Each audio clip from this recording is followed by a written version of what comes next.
ሰላም ጤና ይስጥልኝ ውድ የቻናሌ ቤተሰቦች እንዴት ናችሁ? ሰላም ናችሁ? እኔ ሰላም ነኝ እግዚአብሔር ይመስገን። በያላችሁበት ሰላምታ ይድረሳችሁ እያልኩኝ ጠፍቻለሁኝ። በድምጽ መጥቻ አላቅም። ያው ስላልተመቸኝ ነው። ኢትዮጵያ ብዙ አይመችም፣ ዋይፋይም በጣም አስቸጋሪ ነው። አሁን ራሱ ጫጫታ ውስጥ ነው ያለሁት። ያው ይሰማችኋል ብዬ አስባለሁ። እና ውድ የቻናሌ ቤተሰቦች ሰብስክራይብ ላይክ እያደረጋችሁ የምታበረታቱኝ በጣም ነው ማመሰግናችሁ። 4000 አድርሳችሁኛል። አሁንም አበረታቱኝ፣ በርቺ እያላችሁ ሰብስክራይብ ላይክ ሼር እያደረጋችሁልኝ አበረታቱኝ እላችኋለሁ። ዛሬ ደግሞ በአዲስ ነገር ነው የመጣሁት። በእነዚህ ልጆች ላይ አውርቼ አላቅም።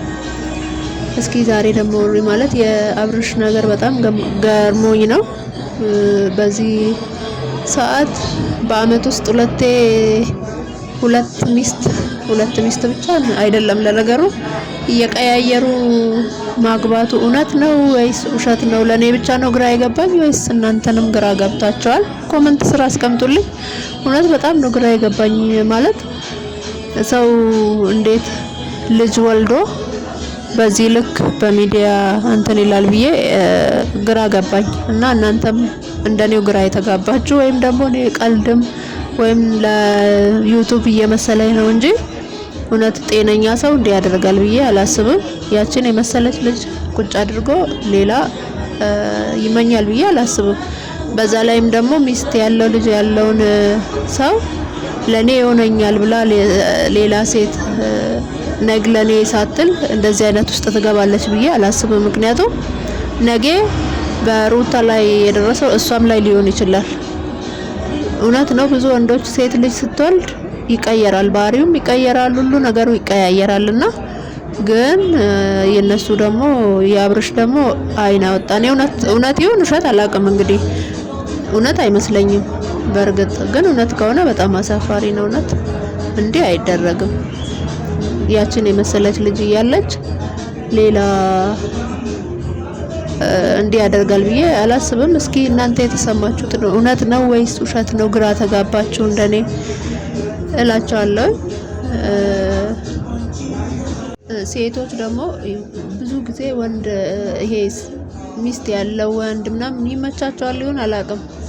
ሼም ምናምን አያውቁም። በቃ ሄደው ልጅ ያለው ትዳር በትነው ልጆቻቸውን ልጅ ያለውን ከልጅ ነጥለው ከሚስቱ ነጥለው ያገባሉ። ነገ ግን ለነሱም እኮ እንደዛው ነው። ያ የመጀመሪያ ሚስቱ ላይ ያደረሰው በእነሱ ላይም አለማድረሱ ምንም እንትን የላቸው ያደርሳል። ምክንያቱም የለመደ ነው ማለት ነው። እና ብዙ ጊዜ እንዲህ የሚያደርጉ ሴቶች በጣም ርካሾች ናቸው። እግዚአብሔርን ነገ በእኔም ይደርሳል ብለው ሳያስቡ እንዲህ ማድረግ በጣም እንትን ነው ማለት ቀላል። ያንንም ሰው አሁን ለምሳሌ እኔ ባል ያለው ጋር ከሄድኩኝ እኔን እንደ ርካሽ ነው የሚያየኝ። እሱ ራሱ ነገ ይሰድበኛል። ጥሎኝ ሲሄድ ራሱ እንትን አይል በቃ ክብር እንደሌለኝ አሳይቶኝ ነው የሚሄደውና እንዲህ ባይደረግ ጥሩ ነው። ግን ለዩቲዩብ ይመስለኛል እንጂ እውነት አይመስለኝም። ብቻ እግዚአብሔር ልቦና ይስጠን እላለሁኝ። አብርሽ ብዙ ጊዜ እኔ በእነሱ እንትን ላይ ምንም መናገርም ተናግሬም አላውቅም፣ መናገርም አልፈልግም። ምክንያቱም ያው ኑሮ ውድነትም ስላለ ለዶላርም ይመስለኛል ዩቲዩብ እንግዲህ ብር ይከፍላል። እኛ ደግሞ እንደዚህ አይነት ነገር ማየት ይመቸናል። በሰው ሀገር ላይ ያለነው እኛ እናያቸዋለን። ያው እኛን እንደሞዛቸውን የምንከፍለው ማለት ይቻላል። እንግዲህ እዛ እኔም እንደዛው አይደል ታዲያ የሚባለው ከዛ ቅርብ ጊዜ ስለመጣሁ እና ለዩቲዩብ ብር ብለውም ሊሆን ይችላል ይስሩ፣ እኛም እንሰራለን። እንግዲህ አበረታቱን እባካችሁ፣ አበረታቱን። እኛንም ከስር ያለነውን አበረታቱን። ላይክ ሼር ሰብስክራይብ እያደረጋችሁ ከፍ ከፍ አድርጉን። የኢትዮጵያ ኑሮ በጣም ነው እንትን የሚለው የሚያስፈራው። እንዲህ ስላችሁ ደግሞ እንዳትገቡ ማለት አይደለም። ያው በሀገር ይሻላል ሁሉም ነገር። ሰው ሀገር ላይ በጤናችን ነው ሁሉንም የሚፈልገንና ትንሽም ቢሆን ሰርታችሁ በእጃችሁ ትንሽ ነገር ይዛችሁ ሀገራችሁ ገብታችሁ ስሩ እላችኋለሁኝ። እኔም ስራ ጀምሬያለሁኝ፣ ቪዲዮ ሰራላችኋለሁኝ እያልኩኝ አልተመቸኝም። ዋይፋይም ዘግቶብኝ እሱንም አልሞላውም። ለዛ ነው የጠፋሁት። ስራ ጀምሬያለሁኝ። ምን እንደጀመርኩኝ ደግሞ እነግራችኋለሁ። እግዚአብሔር ይመስገን። ያው አሁን ክረምትም እየመጣ ስለሆነ እና በመሀል ሰው እየመጣ ነው ማቋርጠውና ሀገራችሁ መግባት እንዳትፈሩ እላችኋለሁኝ። ጨክናችሁ ግቡ።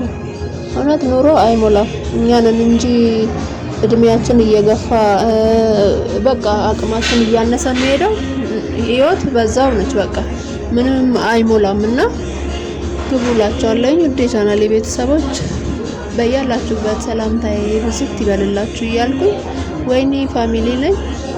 ሰብስክራይብ ያላደረጋችሁ ሰብስክራይብ አድርጉኝ። ቤተሰብ የሆናችሁ ደግሞ ላይክ እያደረጋችሁ አበረታቱኝ እላችኋለሁ። ቸር ቆዩልኝ።